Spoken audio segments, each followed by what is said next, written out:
Any life today গোষ্ঠী উদ্যোগত অন্তৰংগ আলাপ আৰু বঁটা প্ৰদান অনুষ্ঠান।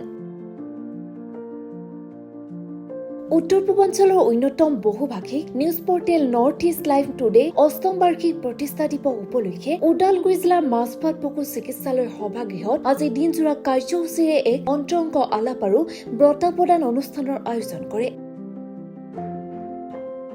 এনি লাইফ টুডেৰ মুখ্য সম্পাদক দীপেন ডেকা আৰু সম্পাদক শহীজুল আলীয়ে শুভাৰম্ভ কৰা শ্ৰদ্ধাঞ্জলি অনুষ্ঠানৰ পিছতে মুকলি সভা আৰু বঁটা প্ৰদান অনুষ্ঠানৰ উদ্বোধন কৰে বিটিচি পৰিষদ দীপক মৌৰে। উক্ত সভাত বিশিষ্ট অতিথিৰ আসন অলংকৃত কৰি উপস্থিত থাকে মাছপাট আৰু কৃষকৰ ভাৰপ্ৰাপ্ত বিষয়া সঞ্জয় কুমাৰ ডুবেৰ লগতে খৈৰাবাৰীৰ বিশিষ্ট সমাজকৰ্মী পদুম বৰ্মন। অন্যহাতে নাট্যকাৰ বিভু দত্ত, বিশিষ্ট সমাজসেৱিকা শেৱালী বৰুৱা, বিশিষ্ট সমাজকৰ্মী সুধীৰ চৰকাৰ, বিশিষ্ট সাহিত্যিক পুৰন্দৰ চৌধাৰী, দক্ষ আৰক্ষী বিষয়া সঞ্জয় কুমাৰ ডুবে, বিশিষ্ট বাদ্যশিল্পী অখিত দাস, যুৱ সাংবাদিক ধীৰেন মহলীয়া, উদীয়মান কণ্ঠশিল্পী লক্ষণ দেৱনাথৰ লগতে যুৱ সাংবাদিক ৰমেশ চালিকে ধৰি 10 গৰাকী বিশিষ্ট ব্যক্তি ফুলাম গামোচা জাপি আৰু এখনকৈ মান পত্ৰৰে সম্বৰ্ধনা প্ৰদান কৰে। আজি মই একচুৱেলি তিনিচুকীয়াৰ পৰা আহিছোঁ। এনেকুৱা এটা অনুষ্ঠান যেন উপভোগ ভবা নাছিলোঁ মই, কিন্তু খুব ভাল লাগিছে। আগৰ দিনত যেন এই অনুষ্ঠানটো আৰু খুব ধুনীয়াকৈ হওক সেইটোৱে মোৰ মানে কামনা। আৰু আপুনি শিল্পী পেঞ্চন পাইছে নেকি? না, মই শিল্পী পেঞ্চন পোৱা নাই। কি ক'ব? মই CM ছাৰ আৰু অসম চৰকাৰক এটাই অনুৰোধ জনাইছোঁ যেন আমাৰ অলপ একচুৱেলি কি হয়, মই অলপ বাহিৰত যাওঁ তেতিয়া আমাৰ অলপ চলিবলৈ খুব কষ্ট হয়। মানে যদি অসম চৰকাৰে আমাক কিবা এটা শিল্পী পেঞ্চনৰ বিষয়ে শিল্পী পেঞ্চন যদি কৰি দিয়ে তেনেহ'লে আমাৰ পৰিয়ালবৰ্গ চলিবলৈ ইমান কষ্ট নহয়।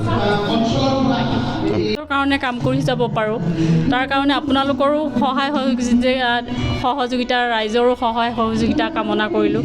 কাৰণ অকলে কেতিয়াও আগবাঢ়িব নোৱাৰি। সমাজ এখনত আগবাঢ়িব লাগিলে সমাজৰ প্ৰত্যেকজন নাগৰিকে থিয় হ'ব লাগিব। সেই মানুহজনৰ বা মানুহজনীৰ লগত অকলে কেতিয়াও সুস্থ সমাজ এখন গঢ়িব নোৱাৰে। মই মানে আজি এই বঁটাটো পাই পেলাই ভাবিছোঁ আৰু উৎসাহেৰে সমাজৰ কাৰণে দেশৰ কাৰণে কাম কৰি যাম বুলি মোৰ আশা থাকিলে। আগতে সৰু কিবা কিবি বঁটা নোপোৱা নহয়। মই সমাজৰ কাৰণে কৰিয়ে থাকোঁ, মানুহৰ কাৰণে, জীৱ জন্তুৰ কাৰণে। মই চানডে আচলতে বৈশিষ্ট্য মন্দিৰলৈ যাওঁ আৰু তাত গৈ পেলাই মই যিখিনিয়ে হয়তো ভাত বিচাৰি ফুৰে তেওঁলোকক যিখিনি পাৰোঁ মই বিস্কুট এক পেকেট হ'লেও, ফল মূল অলপ হ'লেও, পানী এবটল হ'লেও দি, চৰাই চিৰিকটি বান্দৰ আছে তাত কল কেইটামান কিনি পেলাই মই দি আহি পেলাই মোৰ মনটো ইমানেই ভাল লাগে, মই যথেষ্ট শান্তি অনুভৱ কৰোঁ। আৰু কেতিয়াবা মই ৰাস্তাত বৃদ্ধ মানুহবিলাকক লগ পাওঁ, মা দেউতাৰ নিচিনা, মই তেওঁলোকক বিস্কুট এক পেকেট দি সেৱা এটা লৈ পেলাইও মই সেইটোও মোৰ নিজৰ অনুভৱ, মই মানে বিৰাট নিজকে মই সুখী অনুভৱ কৰোঁ। কাৰণ এই পৃথিৱীত আমি দুদিনৰ কাৰণে অভিনয় নিচিনাকৈ আহিছোঁ, অভিনয় কৰিছোঁ। অভিনয় কৰি আমি আকৌ যাব লাগিব।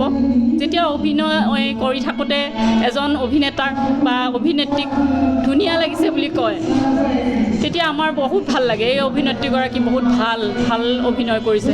ঠিক আমাৰ মানুহৰ আমি অভিনয় কৰিবলৈ আহিছোঁ যিহেতু আমিও তেনেকুৱাই পাৰ্ট ল'ব লাগে। ভাল পাৰ্ট এটা লৈ যদি আমি যাব পাৰোঁ, আমাৰ মৃত্যুৰ পিছতো মানুহে ক'ব যে এই মানুহগৰাকী ভালে আছিলে। আমি যিহেতু নাৰী হিচাপে মাতৃৰ অনুভৱ আমি বুজি পাওঁ আৰু আমি মা দেউতাই আমাক তুলি তালি ডাঙৰ দীঘল কৰিছিলে।